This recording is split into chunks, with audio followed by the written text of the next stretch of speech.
ছেলে কমিরুল রে জ্যান্ত কবর দিয়ে দিছিল, জ্যান্ত কবর দিয়ে মাটি দিয়ে ফেলছিল। তারপরে আমার ছেলের এই পাশের একজন দেখে তাই তারা উদ্ধার করেছে। তো আমার এইটাই কথা যে আমি কি এমন অপরাধ করছি যে আমারে মারে মাটির তলে পুঁতে রাখতে হবে। তা আমি এই কথাই বলতে চাই যে আমি সঠিক বিচার চাই যে আমার এত কত কষ্ট দিয়ে এগুলো করছে। আমার নাম কমিরুল ইসলাম, আমার বাবার নাম রাজ্জাক মোল্লা, আমার বাড়ি মাগুরা জেলা মোহাম্মদপুর থানা বিনেতপুর ইউনিয়ন নারায়ণপুর গ্রাম। আমাদের বাড়ির থেকে 1 কিলোমিটার দূরে রারিখালী বাজারে আমি বাজার করতে গেছিলাম। বাজার করে বাড়ির দিকে আসতেছি, অনুমান দুপুরের দিকে আসলে আব্দুল্লাহ নামের একটি ছেলে তাদের বাড়ির কাছে দেখে দাঁড়ায় রয়েছে। তার গাড়ির উপরে একটি কোদাল, এক হাতে একটা কাঁচি আর এক হাতে একটা দা। তো ও আমারে বললো যে ভাই আমি একটা বাঁশ কাটছি, আমি একা বের করতে পারতেছি না, তা আসলে আমার একটু সাথে টাইমে বের করে দেয়। তাই বললাম না আমার সময় নাই, আমি এখন যাব না। তা ও বললো যে না আসো, 1-2 মিনিট কাম, আসো। বারবার বলার পরে আমি গেলাম। আমি যখন ওর সাথে যাই সেই বাঁশ বাগানের ভিতর যাই, বাঁশ বাগানের সেই বাঁশের ঝাড়ের নিচে ও বসলো। বসার পরে আমার বারবার বলতেছে এই বয় বয়। তা আমি বললাম না বসবো না, কোন ডকার সিল বের কর। তা ও শুনে না, বারে বারে বয় বয় বইছি। বসার পরে দেখি যে ও আবার উঠলো। ওঠার পরে ও ঘুরতে ঘুরতে আমার পিছনে গেল। আমার পিছনে যায় ওর গলার থেকে গামছাটা টান দিয়ে বের করে ঘেট করে গলায় ফাঁস দিয়ে টান দিয়ে ধরে রাখছে। ওর গলায় ফাঁস দেওয়ার সাথে সাথে দেখি যে ওর ভাই ইদা আব্দুল্লাহ, মখলেস, কুটিমণি, ইরশাদ, এরা আরো 3-4 জন মিলে আমার গলায় গামছা দিয়ে, কেউ কাপড় দিয়ে এরকম ঠেকতেছে, আমার ফাঁস দিয়ে উঁচা করে ধরে রাখছে। উঁচা করে ধরে রাখার পরে আমি আর নিঃশ্বাস ছাড়তে পারি না। নিঃশ্বাস না ছাড়তে পারে পরে আমার জ্ঞান হারাই যায়। জ্ঞান হারাই যাওয়ার পরে পরে আর কিছু জানতে পারি না, আমি তো জানি না। তবে তা পরে যা শুনলাম যে আমার নাকি পরে ওইখান থেকে খানিক 10-15 রাত দূরে নিয়ে ওই আব্দুল্লাহ কোদাল দিয়ে মাটি খুঁড়ে ওই গর্ত করে সেই গর্তের ভিতরে আবার উপর দিয়ে ফেলাইছে। ফেলায় পরে মাটি দিয়ে পাড়াইছে, পাড়ায় ই করতেছে। পরে ওই তারা 5 থেকে 6 জন ছিল। গলায় যে গামছাটা দিছিল সে কে ছিল এই সময়টা আপনি দেখছিলেন? গলায় গামছা ওই যে এরশাদ ছিল, তারপরে আপনার এইরা কুড়িমণি ছিল, তারপরে মুখাচ্ছল ছিল, আব্দুল্লাহ ছিল, এরা ছিল। এদের সাথে কি পূর্ব কোনো শত্রুতা ছিল?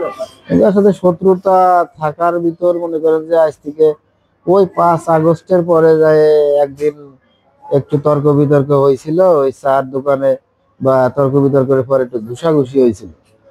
তো তারপরে মাঝে মাঝে দেখালি ও কথা বলে, আবু মাঝে মাঝে কথা বলি।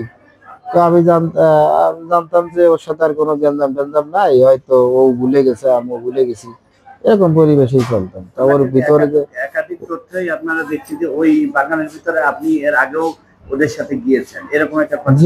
জি না, এটা সম্পূর্ণ মিথ্যে কথা। আমি আমি ওই বাগানের ভিতরে কি করতে যাবো? আমার কোনো কাম আছে? আমার বাড়ি আছে নারায়ণপুর আর ওদের বাড়ি আছে রাড়িখালির ভিতরে। ওই বাগানে আমার কোনো কাম থাকার তো কোনো প্রয়োজন নেই। আমি ওই বাগানে কি করতে যাবো? এই কারণেই গেছি যে ওর ওই বাসের কথা বলছে, এই কারণেই শুধু গেছি, নাহলে আমি কখনো যেতাম না। এখন এইটা তো আসলে আমি একমাত্র সত্য ঘটনা বেরোতে আসলে আসামি ধরলে, আসামি তো ধরা পড়তেছে না। এটা কি ওই সেই 5 আগস্টের পরে যে গ্যামজামটা হয়েছিল, ওই গ্যামজামের সেই রাগটাই কি ওদের ভিতরে রয়ে গেছে, নাকি অন্য কোনো লোকজন পরিকল্পনা করে ওরে টাকা পয়সা দিয়ে করাইছে ওদেরকে? তা কিভাবে আমি আসলে এটা আমি বুঝতে পারতেছি না কোন কারণে। আমার যেহেতু একদম মেরে ফেলাই দিয়ে জ্যান্ত কবর দিচ্ছে, তাহলে তো এটা পুরো পরিকল্পনা ছাড়া কিছু নাই। কিন্তু এত বড় অপরাধ তো আমি, এত বড় গ্যাঞ্জাম কখনো ওর সাথে করি নাই যে আমার একবারে জীবিত বা একবারে শেষ করে দেওয়া লাগবে। আমার পরিবারে আমার মা আছে, আমার আব্বা আছে, আমার স্ত্রী আছে, আমার বউ আছে। আমরা খুব গরিব মানুষ, আমি রাজমিস্ত্রি। আমরা 4 ভাই, আমি 4 ভাইয়ের ভিতর ছোট, আমার 3 ভাই আলাদা। আমি মা বা বোন টোন নিয়ে আমি আছি। আপনি কি পেশা করেন? আমি রাজমিস্ত্রি কাম করি। আজকে আহ, নয়ন ভাই, রবিউল ইসলাম নয়ন ভাইয়ের সাথে আমি ফোনে ভিডিও কলে কথা বলছি।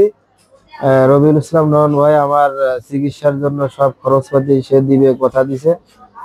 তারেক জিয়া সাহেব আমার এই ভিডিও দেখছে, তারেক জিয়া সাহেব সে নয়ন ভাইরে বলছে বা আমারও মানে নয়ন ভাইয়ের মাধ্যমে কথা দিছে যে আমার পুরো দায়িত্ব তারেক জিয়া বা নয়ন ভাই আমার এই দায়িত্ব বহন করে।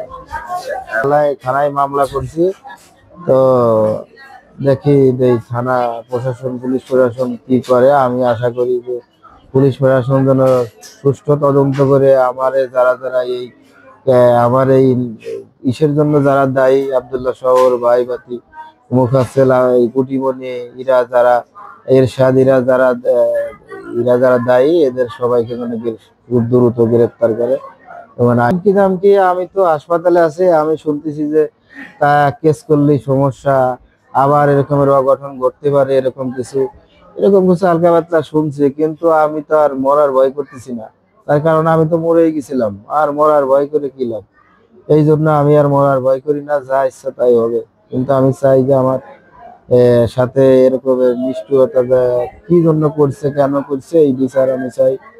এই আসামিগুলো খুব দ্রুত যেন পুলিশই গ্রেপ্তার করতে পারে, আমি সেটাই কামনা করি। তো মিলাই প্রশাসনের আমি এটাই বলতে চাই যে আমি এইখান থেকে আমি জানতে পারতেছি, শুনতে পারতেছি যে সব আসামি এখনো ঘুরে বেড়াচ্ছে, এখনো পুলিশ আসামি ধরতেই যায় না।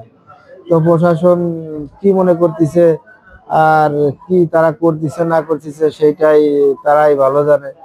তো আমি একটা কথাই বলতে চাই যে দ্রুত এই আসামিগুলো গ্রেপ্তার হোক। আমি যাতে এই বিচার খুব দ্রুত পাই, তা নাহলে তো আমার মনে খুব অশান্তি লাগতেছে যে এত বড় কষ্ট দিয়ে আমার এত কষ্ট দিয়ে কেন মারতে গেল, আর কেন এইভাবে মারধর করলো আমার। আমি এই সোজা আমি গাছ কাটতে আসছিলাম। আমার আব্বু কইছিল গাছ কাটতে আসলে অল্প কটা কাটে নিয়ে গেলে, আমার আব্বু বলছিল যে এই কটা দিয়ে তো হইবেন না, আর কটা কাটে নিয়ে আয়। তারপরে এনে কাটতে এসে আমি আর একটা জীবত আইছিল। আসার পর এই বাগানে শব্দ, গ্যাংগানে শব্দ ছিল। আমি দাঁড়িয়ে দাঁড়িয়ে এই আব্দুল্লাহ আমিরুল যে এই খুশে মা একটি দিয়ে পার আসছে। তারপর পাশে কাকা বাড়ি, কাকা গেলে ডাক দিচ্ছে, দেওয়ার পর তারা ঈর্ষার সাথে ওর ধরে চলে গেছে। তারপর বলতে আব্বুরা সবাই উঠে নিয়ে বেনে উঠে মাজরা নিয়ে গেছে, চিকিৎসা করতে নিয়ে গেছে। আমার ছেলের চিকিৎসার দায়িত্ব নেছে তারেক রহমান আর নয়ন। আমার ছেলের চিকিৎসার দায়িত্ব উনরাই নেছে। আমার ছেলে অনেক অসুস্থ, উনরা চিকিৎসা করে দেবে। আমি ওনাদের জন্য দোয়া করি, আল্লাহ যেন ওনাদের অনেক দিন বাঁচায় রাখে।